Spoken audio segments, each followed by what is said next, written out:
Hi all, അസ്സലാമു അലൈക്കും. Welcome back to Silna's kitchen.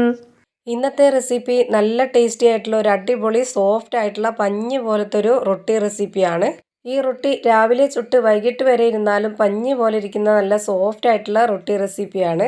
അപ്പോൾ ഇന്നത്തെ ഈ ഒരു വീഡിയോ സ്കിപ്പ് ചെയ്യാണ്ട് മുഴുവനായിട്ടും കണ്ടിരുന്നാലേ ഇതെങ്ങനെയാണ് തയ്യാറാക്കുന്നതെന്ന് മനസ്സിലാവുള്ളൂ. എൻ്റെ ചാനൽ ആദ്യമായിട്ട് കാണുന്നവരാണെങ്കിൽ പ്ലീസ് ഒന്ന് സബ്സ്ക്രൈബ് ചെയ്തേക്കണേ. ഒപ്പം തന്നെ ഈ വീഡിയോസിന് വേണ്ടി ഒരു ലൈക്ക് ചെയ്യാനും മറക്കരുത്. ഇനി നമുക്ക് ഈ ഒരു റെസിപ്പി എങ്ങനെയാണ് തയ്യാറാക്കുന്നതെന്ന് നോക്കാം. അപ്പോൾ ഇന്നത്തെ ഈ ഒരു റെസിപ്പി തയ്യാറാക്കാനായിട്ട് ഞാനിവിടെ മൈദാമാവാണ് എടുത്തിട്ടുള്ളത്. ഇത് മൈദാമാവിൽ മാത്രമല്ല ആട്ടമാവിലും ചെയ്തെടുക്കാവുന്നതാണ്. മൈദാമാവിൽ ചെയ്തെടുക്കുമ്പോഴാണ് കൂടുതൽ ടേസ്റ്റി ആയിട്ട് ഇരിക്കുന്നത്. അതുകൊണ്ടാണ് മൈദ എടുത്തിട്ടുള്ളത്. ഇപ്പം ഞാൻ ഈ മൈദാമാവ് എടുത്തിട്ടുള്ളത് 250 ഗ്രാം കപ്പിൻ്റെ അളവിൽ 3 കപ്പ് മൈദാമാവാണ്.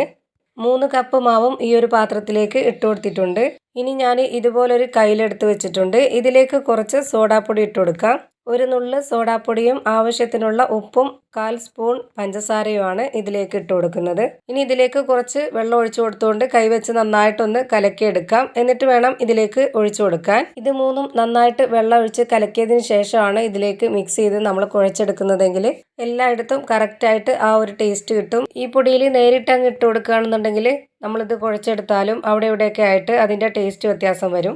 ഇനി ഇതൊന്ന് കുഴച്ചെടുക്കാൻ ആവശ്യത്തിനുള്ള വെള്ളമാണ് ഞാനിപ്പോൾ ഈ ഒരു കപ്പ് അളവിൽ എടുത്തിട്ടുള്ളത്. ഇതിലിപ്പോൾ 3/4 കപ്പ് വെള്ളമാണ് ഞാൻ ആദ്യമേ തന്നെ ഒഴിച്ചു കൊടുക്കുന്നത്. പിന്നീട് വേണമെന്നുണ്ടെങ്കിൽ ഘട്ടം ഘട്ടമായിട്ട് ഒഴിച്ചു കൊടുക്കാം.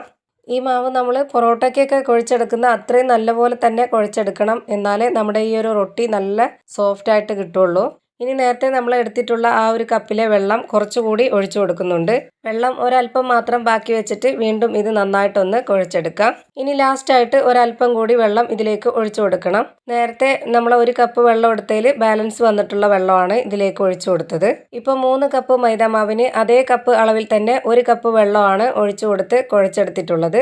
ആദ്യമേ തന്നെ വെള്ളം മുഴുവനായിട്ടും ഒഴിച്ചു കൊടുക്കരുത്. ഒഴിച്ചു കൊടുത്തിരുന്നെങ്കിൽ പരുവം തെറ്റിപ്പോവും. നമ്മളിതുപോലെ ഘട്ടം ഘട്ടമായിട്ട് ഒഴിച്ചു കൊടുത്ത് വേണം കുഴച്ചെടുക്കാനായിട്ട്. ഇപ്പോൾ ഒരു ഏകദേശം 10 മിനിറ്റോളം എടുത്തിട്ടുണ്ടാവും ഞാൻ ഇതുപോലെ നന്നായിട്ട് കുഴച്ചെടുക്കാനായിട്ട്. മാവ് നന്നായിട്ട് കുഴച്ചെടുക്കണം. എന്നാൽ മാത്രമേ നമ്മുടെ റൊട്ടിയും നല്ല സോഫ്റ്റും പെർഫെക്റ്റും ആയിട്ട് ഇരിക്കുള്ളൂ. ഇനി ഇത് 1 മണിക്കൂർ നേരം ഒന്ന് റെസ്റ്റ് ചെയ്യാനായിട്ട് മാറ്റി വെച്ചേക്കാം. ഇപ്പോൾ 1 മണിക്കൂർ കഴിഞ്ഞിട്ടുണ്ട്. ഇനി ഇതൊന്ന് തുറന്നു നോക്കാം. ഇപ്പോൾ മാവ് നല്ലോണം സോഫ്റ്റ് ആയിട്ട് കിട്ടിയിട്ടുണ്ട്. ഇനി ഇത് റെഡിയാക്കി എടുക്കുന്നതിന് മുമ്പായി ഒരു കാര്യം കൂടി ചെയ്യാനുണ്ട്. ഇതുപോലൊരു ബൗളിലേക്ക് 1/4 കപ്പ് അളവിൽ ഓയിലാണ് ഒഴിച്ചു കൊടുക്കുന്നത്.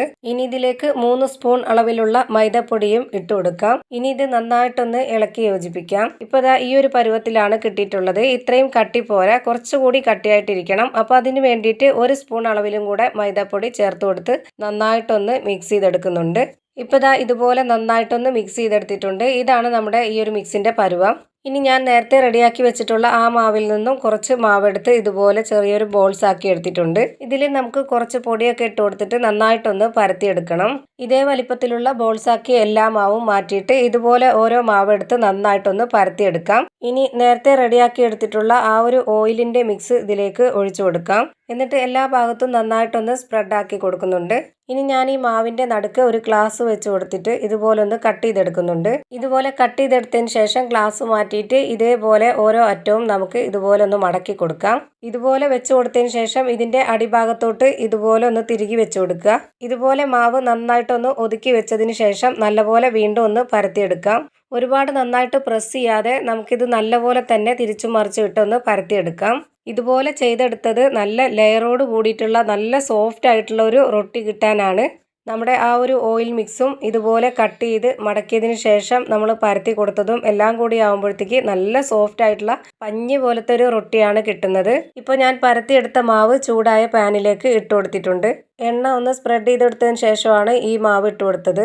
മാവ് ഇട്ട് കൊടുത്തതിന് ശേഷം നന്നായിട്ടൊന്ന് ചൂടായി വരുമ്പോഴത്തേക്കും ഇതിലേക്ക് 1 സ്പൂൺ ഓയിൽ ഒഴിച്ചു കൊടുക്കാം. ഇനി നന്നായിട്ടൊന്ന് സ്പ്രെഡ് ചെയ്ത് കൊടുക്കുന്നുണ്ട്. ഇനി ഇത് ലോ ടു മീഡിയം ഫ്ലെയിമിലിട്ടിട്ട് വേണം നല്ലപോലെ വേവിച്ചെടുക്കാൻ. ഇതിൻ്റെ ഉള്ളൊക്കെ നന്നായിട്ട് വെന്ത് വരണമെന്നുണ്ടെങ്കിൽ, നല്ല ലെയറായിട്ട് കിട്ടണമെന്നുണ്ടെങ്കിൽ ഇത്തിരി സമയം എടുത്തിട്ട് വേണം ഇത് വേവിച്ചെടുക്കാനായിട്ട്. ഇപ്പോൾ ഇതിൻ്റെ ഒരു ഭാഗം വെന്തിട്ടുണ്ട്. ഇനി ഇത് നമുക്ക് തിരിച്ചിട്ട് കൊടുക്കാം. ഇത് ഒരുപാടൊന്നും പൊള്ളി വരുമൊന്നുമില്ല, എന്നാലും അത്യാവശ്യം നല്ല രീതിയിൽ പൊള്ളി വരുന്നുണ്ട്.